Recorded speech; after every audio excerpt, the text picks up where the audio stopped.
Hey everybody, it's Pastor Scott, and this is Real Talk. This is our weekly video check-in series we do here at Herndon United Methodist Church. It's a way for us to be able to connect with you in the community, share what's going on not only inside the church, but also outside in our community.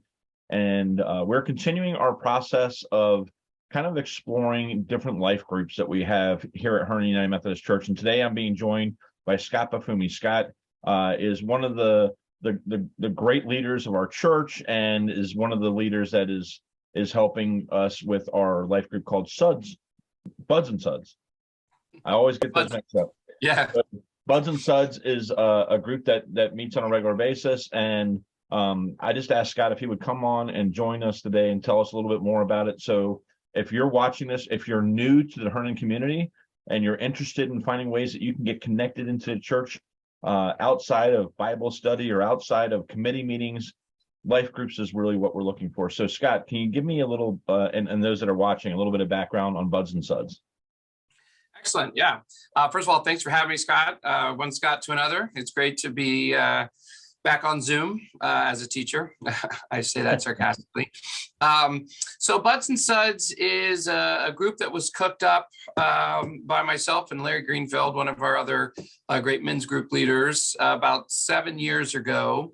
And Larry and I were talking about the concept of small group in the Methodist Church and what ways we could sort of expand some of the meetings and small group work of the Herndon United Methodist Men's Group.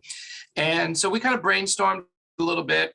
One of our first things that we talked about was there seemed to be a disconnect between the younger and middle-aged groups in the church. So particularly the late 20s, 30s, maybe even 40-somethings that weren't necessarily getting or coming to the monthly men's meeting or men's breakfast, which were on a Saturday morning.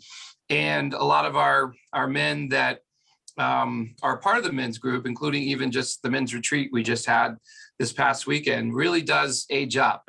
I'm 50 and I'm basically the youngest guy, one of the youngest guys in the group. And so the effort many years ago to start this thing was to try to spearhead getting some younger energy involved in our men's groups. That was the original plan. The name Buds and Suds was kind of a nice mnemonic to talk about guys getting together, having a couple beers, and just talking about guy stuff, things that we all sort of relate to and go through as men and as Christian men in the church, whatever phase of life you're in, whether you're a parent, a new parent, a grandfather, heavy into your career, kids, spouses, work issues. Just we try to cover all the different things. Over the last 7 years, the group definitely has continued to serve mostly an older age range. We've definitely gotten some younger ones to come, but it's a monthly meeting, and I've usually been the coordinator of it because I'm a teacher and I'm pretty good at facilitating conversation and picking topics and themes. I've sort of by de facto became the coordinator and the sort of director of the group and of the conversation. So we do try to meet monthly on a weeknight, usually around 7 o'clock. We will meet at a variety of different places. The spirit of the group is to try to meet in someone's home and just rotate into different houses.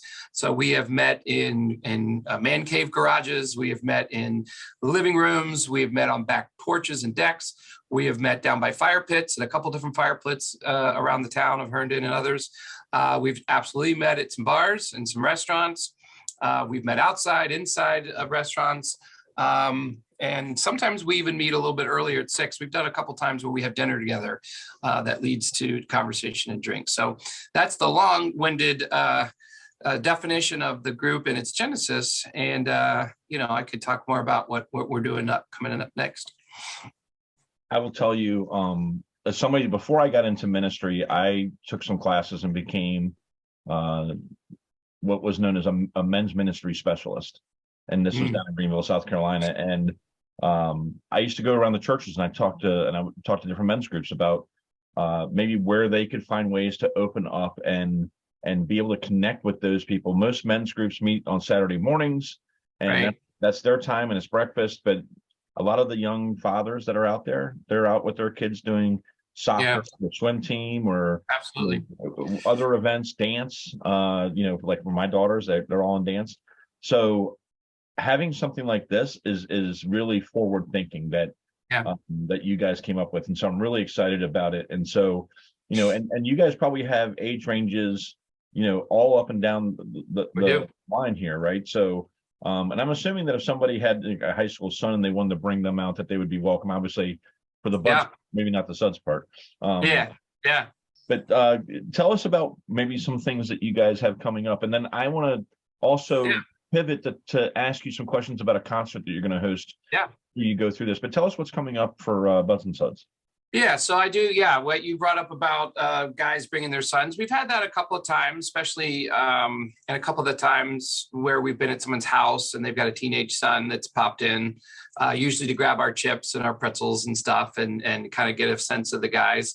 So that's great, and we certainly are wanting more 20 somethings and 30 somethings to get more involved in the group. That, I think all guys go through this period, let's say after they join the workforce or right out of college, and you're sort of thrust into adulthood.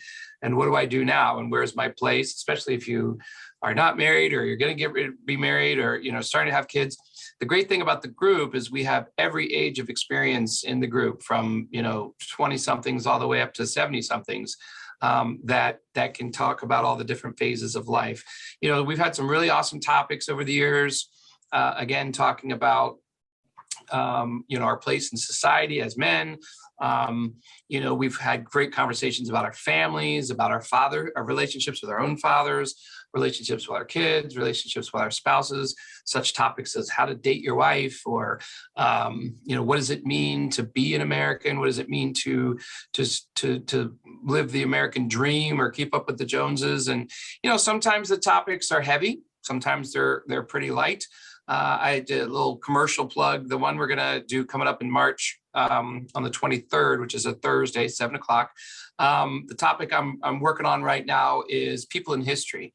So if you could sit down and have a conversation with somebody from history who's already passed, who would that person be?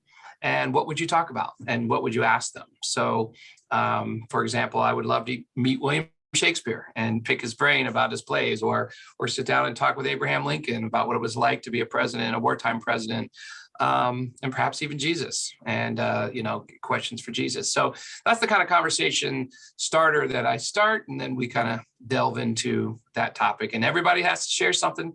Typically our groups are anywhere as small as 6, sometimes as big as 12 or 15. So again, it's the spirit of the Methodist philosophy, the small group setting. It's such an important part to ministry, but there's really minimal ministry that happens in a more strategic, formulated way. It's more fellowship, and it is the Wesley way, right? They used to gather, and it would just develop these great relationships. So I'm really excited about what Buds and Suds is doing, and I appreciate you sharing that. Now I want to pivot because you have an event coming up that's near and dear to your heart, and it's really special. Absolutely. Many of the people in our church may know you as somebody that comes up with Megan, and you guys read the scripture, but you also play the guitar, and you help us out in worship in a lot of different ways. But you have something coming up that's really special. Can you talk about the concert that you're going to have? Absolutely. So I'm a singer, songwriter, musician. Acoustic is my preferred style, acoustic guitar and singing. I've been part of a folk trio probably almost 20 years now. We call ourselves Many Strings of Joy. We came up with the concept of many strings is because within the 3 of us, we have probably about 6 or 7 different kinds of stringed instruments. We use a 12-string, a 6-string, a banjo, a 4-string bass, acoustic guitar, electric guitar. So at any given time when we play together, we'll rotate out a bunch of different guitar-like instruments. And of course, Strings of Joy, because we all love to play together and harmonize together. These 2 other men are from my previous church, Church of the Good Shepherd United Methodist in Vienna, Myron Henke and Andy Fierst, 2 really good close friends of mine, dear brothers that I love. And we've been singing folk music together and praise music together for probably the last 20 years. So Myron Hankey, who's the brother to a former Methodist pastor that some might know. And so we have a fundraiser, have an effort that the previous church was part of a mission group for Tanzania and trying to create benefits for small villages and to help sustain energy in small villages, particularly in this mission is getting solar panels built onto the houses and roofs of these villages in Tanzania. And my former church, Church of Good Shepherd, has been working with a mission group out there for the last couple of years. And so we've already, the three of us, my group, did a fundraiser, not so much as a fundraiser, but like a mission awareness of this program. And we put on a concert there at my other church, my old church. And people would come and learn about this program. And if they wanted to contribute, it was a place to get them together and talk about the mission work. When that went really well, my friend Myron asked if my current church, Herndon United Methodist, of which I've been a member for the last seven plus years, if we would be interested in hosting our trio, our folk band, to once again do a promotional about the mission work in Tanzania. And I reached out to Melissa back in the fall, Ms. Chavez, our director of music, to see if she'd be interested in hosting us. So we've got a date and we're coming up. It is on St. Patrick's Day of all days, Friday the 17th. At 6 o'clock in our church sanctuary. We'll have a little over an hour program of music. These are all your great hits of John Denver and Fogerty and CCR and the Beatles and Jim Croce. A lot of great songs you might hear on an old, oldie station or classic rock station, but done in a way very live and acoustic setting in three-part harmony. So we would love to have people come out, whether you make a pledge or not, or go to the website and make a pledge just to come out and hear some really good music and fellowship on that night. We would love to have some of our community in Herndon come out and see this. And so the money raised goes to this project in Tanzania to help build a well, if I remember correctly. I'm sorry, not a well, but solar panels. Electrical solar panels, which one of the members of the Herndon United of the Church of Good Shepherd team is a former engineer and has worked with a lot of international relations. So they've found ways to build and make solar panels with an electrical company that can be built and put together and then assembled onto some of these village homes. And so they can actually get electricity in their villages that are off the grid. Wow. So it's been very successful, and we'll have some pamphlets and some flyers that night for people to learn more about it. And again, the music is just a reason to come together and to listen, and then we'll have a chance to share about the mission work. That is absolutely a mission work. It's being led through my old church and some other churches in the area. What an amazing ministry. That is awesome. Well, we've covered a lot, so I just want to kind of backtrack. Buds and Suds is a great men's group that we have, a life group that we have here at Herndon United Methodist Church. If you're interested in just getting connected, meeting some new guys from the church and be able to hang out and, talk to each other, learn about each other, talk about, things that matter to us. Yeah. And there are so many opportunities to be able to build relationships in that. So if you're interested, you can always find out about our life groups and especially Buds and Suds on our website at herndonumc.org.